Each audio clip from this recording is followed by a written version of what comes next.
नुसल्ली अला रसूलिहिल करीम अम्मा बाद फ़ाऊज़ु बिल्लाहि मिनश्शैतानिर्रजीम बिस्मिल्लाहिर्रहमानिर्रहीम। मेरे तमाम देखने वालों को मेरी तरफ़ से अस्सलामु अलैकुम वरहमतुल्लाहि वबरकातुहू। उम्मीद करती हूँ कि आप सब खैरियत से होंगे और दुआ करती हूँ कि अल्लाह जल्ला शानुहु आपकी तरफ बढ़ने वाले हर शर को खैर में बदल दे। आमीन सुम्मा आमीन। सूरतुल मुज़्ज़म्मिल अल्हम्दुलिल्लाह तजवीद के साथ हम मुकम्मल कर चुके हैं। आज के सबक में हम पढ़ेंगे सूरतुल मुद्दस्सिर। इसका नाम भी अच्छे से समझ लें। अक्सर हज़रात मुज़म्मिल और मुद्दस्सिर कह जाते हैं, जबकि सूरतुल मुज़्ज़म्मिल है और इसका नाम है सूरतुल मुद्दस्सिर। सूरतुल मुद्दस्सिर ये मक्की सूरत है, यानी मक्का मुकरमा में नाजिल हुई और इसकी कितनी आयात हैं? 65 यानी 65 आयात हैं। 6 और 5 65 आयात है यानी 65 आयात है। वफ़ीहा रुकूआन और इसमें कितने रुकू हैं? 2 रुकू है। सूरतुल मुज़्ज़म्मिल के बारे में हमने पढ़ा कि जब भी कोई परेशान हाल हो और परेशानी की हालत में सूरतुल मुज़्ज़म्मिल को पढ़े तो उसकी परेशानी दूर हो जाती है। सूरतुल मुद्दस्सिर का वजीफ़ा ये है कि अगर आप रिज़्क़ की वजह से परेशान हैं, रिज़्क़ की किल्लत है, तो उस सूरत में आप रोज़ सुबह जब सूरह यासीन की तिलावत करती हैं उसके बाद एक मरतबा रोज़ाना सूरतुल मुद्दस्सिर पढ़ लें तो इंशाल्लाह उस घर में कभी भी रिज़्क़ की थोड़ नहीं होगी। क्या पढ़ने से? रोज़ाना एक मरतबा सूरतुल मुद्दस्सिर पढ़ने से। तो अल्लाह ताला इन सूरतों की बरक़ात और फ़ज़ाइल हम में से हर एक को नसीब फरमाए। सबक का आगाज़ करते हैं।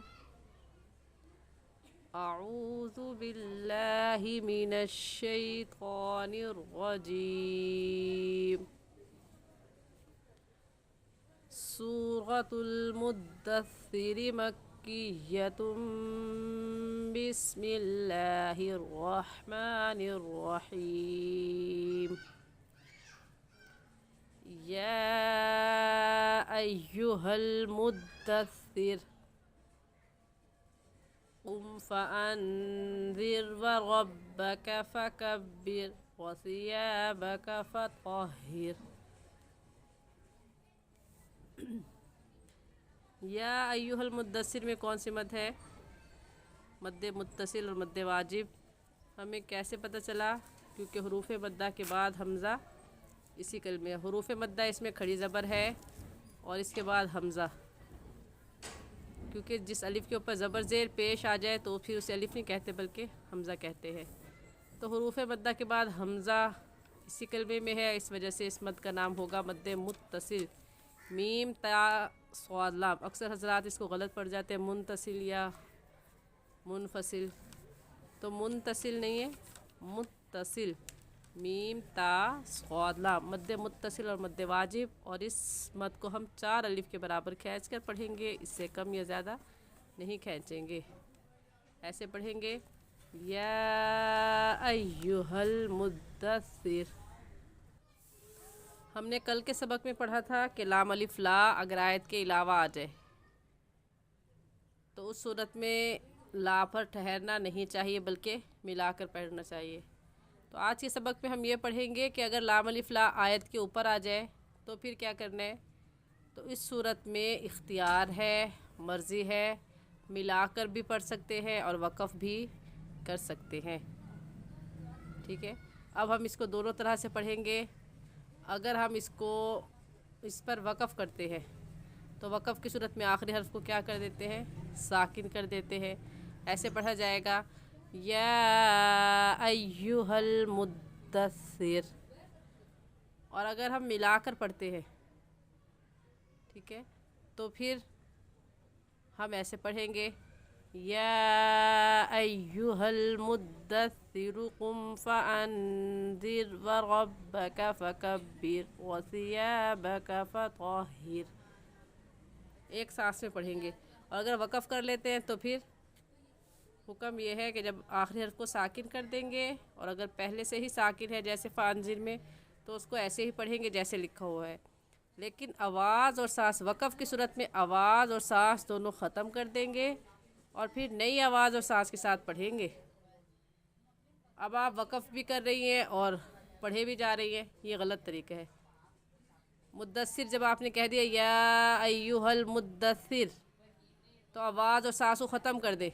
फिर कुम फ़अन्ज़िर, मुद्दस्सिर कुम फ़अन्ज़िर, फ़ौरन ही अगला लफ्ज़ पढ़ लेना वक़फ़ करके, ये गलत तरीका है। तो इस बात को अच्छे से समझ लें कि जब हम वक़फ़ करते हैं, पहली बात आखिरी हर्फ को साकिन करते हैं और दूसरी बात कि अपनी आवाज़ और सांस दोनों को ख़त्म कर देंगे, फिर नई आवाज़ और नए सांस के साथ पढ़ेंगे। और अगर आप वक़फ़ नहीं करते तो फिर बार बार दरमियान में सांस नहीं तोड़ना है, फिर एक ही सांस के साथ पढ़ेंगे ऐसे।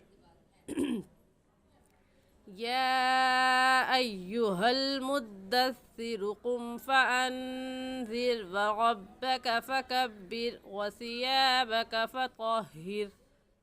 एक ही सांस से पढ़ा है।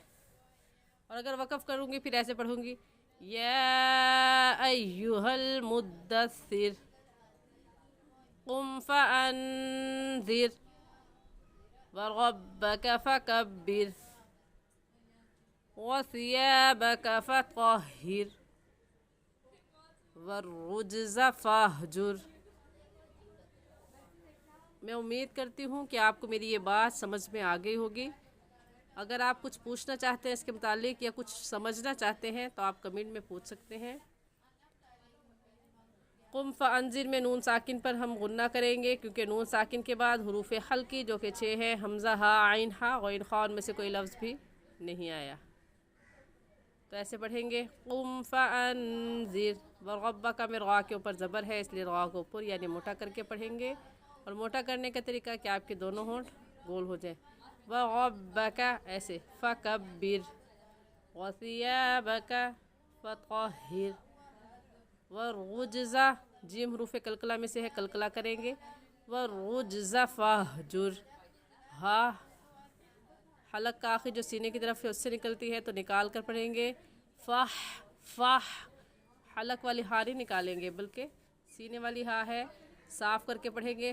फ़ाह फ़हजुर फ़हजुर वला तमनुन तस्तक्सिर। सीन में और सा में फ़र्क करेंगे, ये है सिफ़ात का ख़याल रखना।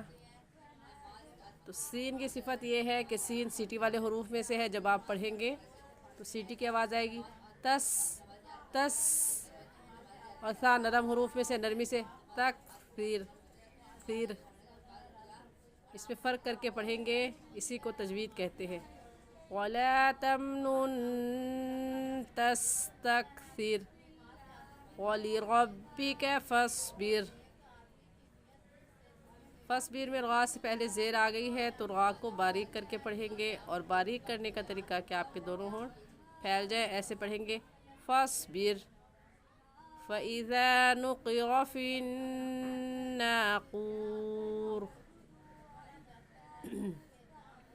नुक़िरा में क़ाफ मोटे हरूफ में से है और क़ाफ का मखरज ये है कि हलक का आखिर हिस्सा, हलक का नहीं, ज़बान का आखिरी हिस्सा जो कव्वे के पास है, कव्वा हमारे हलक में जो लटकी हुई खाल है उसे कव्वा कहते हैं।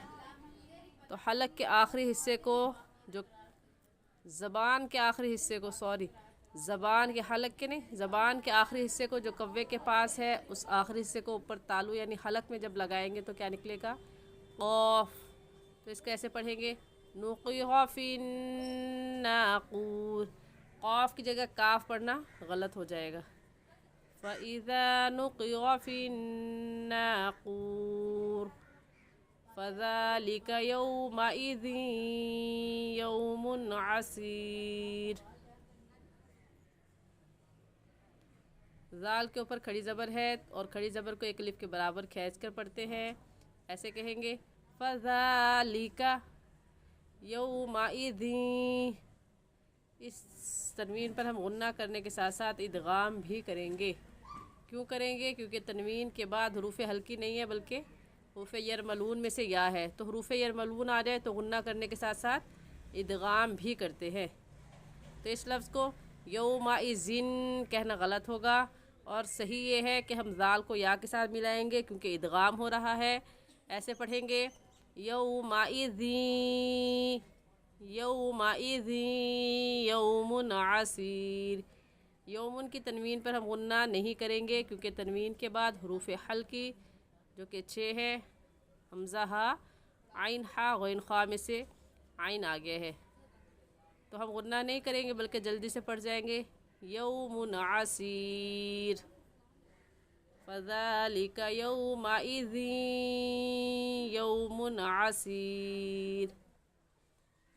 आज के लिए इतना ही। सही और आसान तजवीद सीखने के लिए हमारे साथ जुड़े रहिए। जज़ाकुमुल्लाहु खैरा। अस्सलामु अलैकुम व रहमतुल्लाहि व बरकातुहू।